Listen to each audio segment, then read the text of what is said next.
Good morning. It's a pleasure to be back here in Vancouver. It's been an exciting year. Last year at this conference, we were talking about the setup with interest rates rising, the issues with debt, and in 2019, a lot of those issues that we were talking about last year kind of came to a head, and a lot of things have happened since then. So I'd like to talk about gold in 2020 and what's going to happen in the decade ahead, but to get to that point, I think we need to start off with what happened last year in 2019. So the big thing that happened in the last year is that we saw interest rates go from over 3% on the 10-year Treasury bond to under 1.5%. We've had rate increases, which turned into rate cuts. We went from quantitative tightening to quantitative easing, and we saw a huge repo operation start in the United States. So quantitative easing kind of came out of nowhere. I'll talk about that in the next slides. Repo madness. We've had over $500–600 billion in injections by the Fed to stabilize interest rates. We've had a very big shift in the whole policy by the Fed, and the whole system is starting to get shaky again. So that was something we were talking about last year. But to start off, well, let's talk about QE4. It happened in a very unusual way. Friday afternoon, I actually got a call from a reporter from a major media outlet saying, I saw you talk about QE4. Where did you get this information? Well, Reuters put out a couple paragraphs that the Federal Reserve is going to start buying $60 billion a month in U.S. Treasuries, minimum of $500 billion. Well, you know, what does that mean? Well, $500 billion is equal to 10,000 tons of gold, more than the U.S. gold reserves. And that was just put out very quietly. They said it's not quantitative easing. We've got a little bit of repo operations going on. Well, here we are months later, and the balance sheet of the U.S. Federal Reserve is blowing up. Central banks are cutting rates. They're adding liquidity into the system, and the whole game has changed within several months. So, you know, there's a chart down there, the Federal Reserve balance sheet. It's way above $4 trillion now. They're pumping money into the system at unprecedented rates, and it won't be long until we see record holdings in the U.S. Federal Reserve. So it all started, actually, you know, Donald Trump was telling us what was about to happen. This is from April. He had a live, he got off the helicopter and was talking about the Federal Reserve. They need to take rates down to zero. Why does Germany have negative rates? Why are we paying interest on our bond and debt? And he said the Federal Reserve needs to stop quantitative tightening. Quantitative easing is going to happen. And then like a rocket ship, the stock market and everything is going to take off in the U.S. economy, which he really was referring to the gold price. But Federal Reserve ended their quantitative tightening 2 months early. Quantitative easing started out of nowhere, and here we are. Balance sheets are blowing up again, and the central banks are printing money like crazy. Not just the United States. So in the last year, global debt is exploding, as it has been for the last many, many years. We're averaging about $15 trillion in new debt per year. Absolutely incredible. That equals the cumulative debt globally is $250 trillion, what is reported, but if you were to look at the off-balance sheet items and from the U.S. government where they have all these liabilities due, the true debt is way, way higher than that. But you know, at $250 trillion, what does that mean? That's more than 35 times the entire gold ever mined in the world. It is more than 318% of the global debt to GDP ratio. So these are just unprecedented debt levels. And debt is everywhere. It's just not on the governments. It's on corporate side. It's on personal side. The consumer. It's everywhere.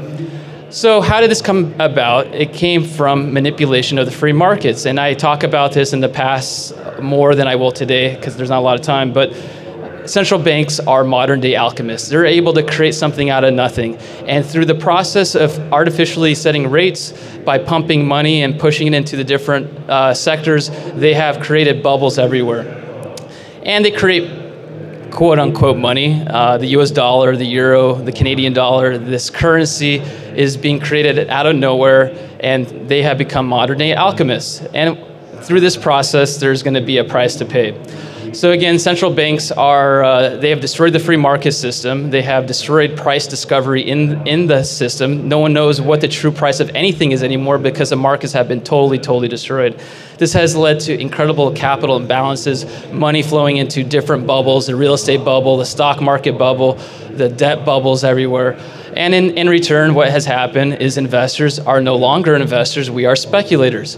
At 0% interest rates, you put your money into the bank. well, you lend your money to the bank because they don't keep your money. They go leverage that in the system, and what happens next? You know, people don't want to put money in there, so they put it in the stock market, they put it in the real estate, and things just keep blowing up and more. And you know, you can't be an investor today, and that's a big problem, because you know, how do you protect yourself when this all comes to an end? This is a slide from last year, and this showed the global central bank expansion of money, quantitative easing, which entered into a quantitative tightening, cumulatively speaking, with all the central banks last year. It went into a negative territory. So we were talking about, how does the US government pay interest on 23 trillion or whatever, it keeps growing every year by $1 trillion or more dollars? How does, say, the US pay a 5-6% interest rate? They can't. That's $1 to $2 trillion in interest payments a year on top of new debt. So as we expected last year, central banks have had to stop quantitative tightening and had to print money and push the liquidity into the system. It's a Ponzi scheme. The second they try to take liquidity out of the system, the thing collapses. So it's very evident that this system, the whole thing is based on pumping money into the system. You look at all sorts of metrics, everything's at records and extremes. You know, the global net worth globally went up by $50 trillion last year to $360 trillion. So sure, the debt is rising, but global wealth is rising even faster. But that's all fake wealth. That's, you know, stock market, real estate, debt markets. That's all going to readjust at some point. It's all extreme levels. Today, we're in a bubble. Everything's in a bubble except for maybe commodities, agriculture, and you know, a few items like precious metals. But that's going to change as well. But everything else is in a bubble. The price distortion, the capital imbalances are at historic levels, and there's going to be a massive reset. And when that time comes, it's going to be realized through the collapse in currencies. There's going to be a massive reset in all sorts of currencies. Sure, the dollar is very strong right now, and it will do better than other currencies until a certain point. And then at one point, it's either going to happen on its own, and it's going to happen very quickly. There will be a collapse in the value of the US dollar, or they'll have some sort of devaluation of the dollar like they did in the 30s, where they took the gold price and they set it from, went up from the 20 to 30 some dollars an ounce range. So there's some different ways that they'll look at managing the massive amount of debt, which is going to happen by devaluing the currency underlying it. So we've gone through the biggest credit bubble in the history of the world. It continues to grow. In the last 10, 15 years since the last financial crisis, nothing has changed. We continue to add more debt. We've cut interest rates to 0%. We have negative rates. We had over $15 trillion in negative yielding rates in the summertime, and it's about 13 trillion right now. The U.S. Treasury bonds paying 1.5 or ran up to about 2% now. You know, you look at inflation, your real rates are negative. You know, things are really out of whack. And now that we've had a 10-year plus cycle here of incredible growth. This is the longest expansion period in the history of the United States, and now we're going into the next cycle. What are they going to do next? And it's just not the United States. It's Europe. It's China. It's all over the world. The global debt situation is all connected. And in the end, when you have a currency collapse, where do you hide? Well, one of the places is going to be gold. Gold is money. Everything else is credit, as JP Morgan said. And that'll be realized soon. At the moment, the dollar is the gold standard in the world. It's actually been falling. There's been a de-dollarization globally. About 60% of global central banks hold dollars. It's coming down from about 2/3. And then they've been increasing some euros and yen and so on. And you know, that's just it's just another fiat currency that they're positioning and stuff. But in the end, they're going to have to come back to gold. So again, debts are too great. They can't pay it back. It keeps growing, so they're going to have to inflate that debt away through debasement of the currency. They're going to have to cheapen the debt. So if you're holding US dollars or you're going to holding euro, one day you may wake up and you may see 20, 30, 40, 50% loss in your purchasing power in those currencies. And that's going to happen. And when it happens, it's going to happen very quickly. So now is the time to take action. And it's just not about your finances. There's a lot more involved with capital controls and so on, and I don't have a lot of time to get into those things, but now is a time to take protective action. Even though everything seems so great, record stock prices, real estate's doing well, GDP growth, blah, blah, yeah, it's all great until it falls apart, and we're so away from the equilibrium that when it does come apart, it's gonna be like an earthquake. There's gonna be huge shifts. And at that point, you're either positioned, you're protected, or else you're going to pay a dear price. So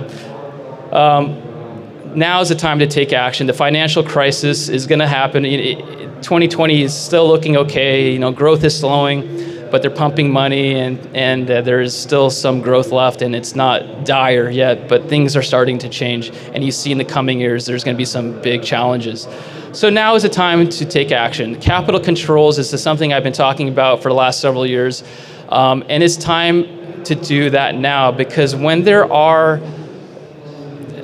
whether it's the United States or Canada or Europe or Argentina or Venezuela, you wake up one day and there's a restriction on your capital flows. You can't get your money out of the country, or they're going to create some tax. So if you want to convert into gold, you're going to have to pay a 10, 20% tax, or they're going to start confiscating your money through these different schemes. And at that point, you might get locked into a certain geographical location. So capital controls means diversifying your assets location-wise, and also having, if you have the potential to have multi-jurisdictional movement and ability to maybe get out of certain places, because certain countries, there could be some social unrest and other things. Holding cash is important. Banks are horrible places to hold your cash. They give you no return. You're lending money to the banks. They're leveraged. In the last financial crisis, banks were bailed out. This coming crisis, you're going to see financial bail-ins. You're going to see banks taking away your savings. I mean, they've already passed the rules in Europe and other places. So the next banking crisis, you're going to see a lot of people, a lot of savers lose their money in the banking collapse. So I'd like to get in now into gold and gold stocks. Gold has been in a several-year bear market, and last year the theme of my presentation was we're exiting. The signs were clear. Never in my 25 plus years of watching gold and silver has it been more apparent that things are shifting in gold's favor and that the cycles are turning, and now is gold and silver's time to shine again. The key drivers in the gold market at the moment are there's many of them. Geopolitical risks to trade wars to currency wars.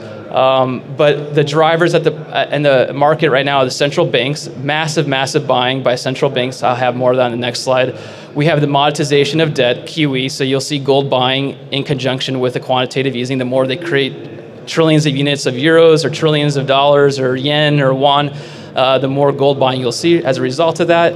And you have a lot of people on Wall Street buying gold, billionaires. People that have been avoiding the gold market for a long time are now buying. It's amazing to hear them. I talked several years ago about this aha moment that would happen on Wall Street. I think it's happening right now, and they're buying gold in record numbers.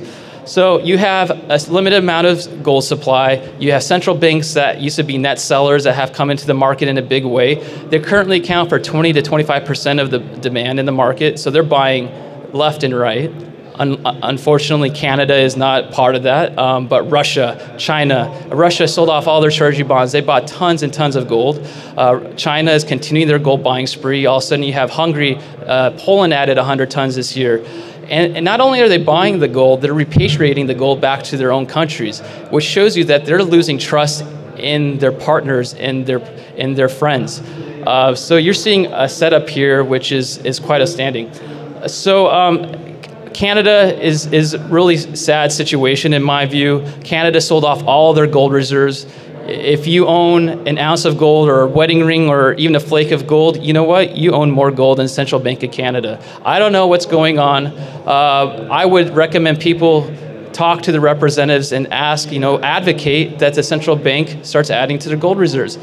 The risk is that when there is a currency crisis, what will Canada do? I mean, U.S. has had a gold confiscation occur in the 30s. That's possible here. It may not be the exact same sort of confiscation, but you might see some sort of nationalization of mines or other things that happen down the road, and those are things that you need to consider. But I would be very, as a Canadian, I would be asking a lot of questions. The rest of the world is buying gold. Canada is adding to their strategic maple reserves. I don't get it. All right, so the gold bull market is alive. It broke through some key technical levels this year. You saw billionaires buying. You've seen the mainstream starting to wake up to what's happening. Obviously, there's been a huge shift. The Federal Reserve, and other central banks went from tightening to easing, and now we're going through this big money printing campaign, which is going to just absolutely send gold higher. So this is my 2019 gold forecast. It remains. Gold is hitting record gold prices in foreign currencies. The US dollar gold price continues to rise, but because of the strong gold price, US dollar, the gold price in US dollar terms has not hit a record level yet. So this was the technical chart we were looking at last year, 2019, 2020, you start seeing the breakout.